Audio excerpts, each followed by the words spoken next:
God calls us from the brokenness of our world to the wholeness of God's reign, the beloved community.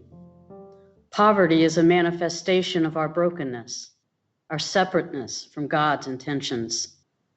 The Bible is our story of God's unwavering faithfulness and our human willfulness, resulting in oppression and injustice, poverty and hunger. Jim Wallace, founder of Sojourners, once said that if the Bible is not clear about the primary responsibility of God's people for those who are poor, then it is not clear about anything. Justice in the Bible is defined as setting things right, restoring right relationship with God, other people, and all creation. Rooted in the seminal story of the Exodus, Jews and Christians recall the oppression of the Israelites under their bondage in Egypt.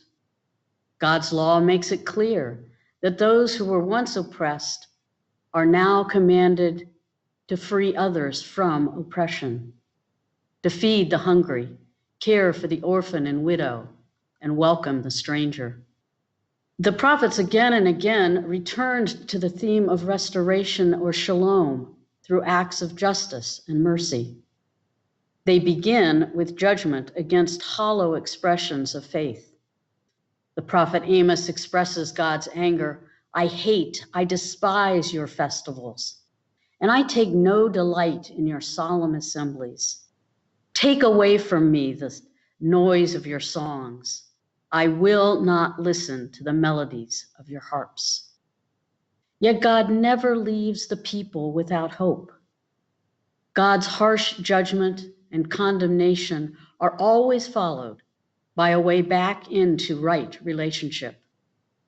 Following the words of judgment in Isaiah 1, God offers redemption. Learn to do good, seek justice, rescue the oppressed, defend the orphan, plead for the widow. The prophet Micah repeats the charges of unfaithfulness, then exhorts the people. God has told you, O mortal, what is good, and what does the Lord require of you? But to do justice, to love kindness, and to walk humbly with God. And Amos declares, let justice roll down like waters, and righteousness like an ever-flowing stream. Jesus embodies God's call to justice. In his first recorded public statement of his ministry in Luke 4, he read from Isaiah 61.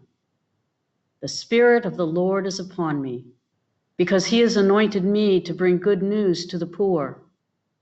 He has sent me to proclaim release to the captives and recovery of sight to the blind, to let the oppressed go free, and to proclaim the year of the Lord's favor.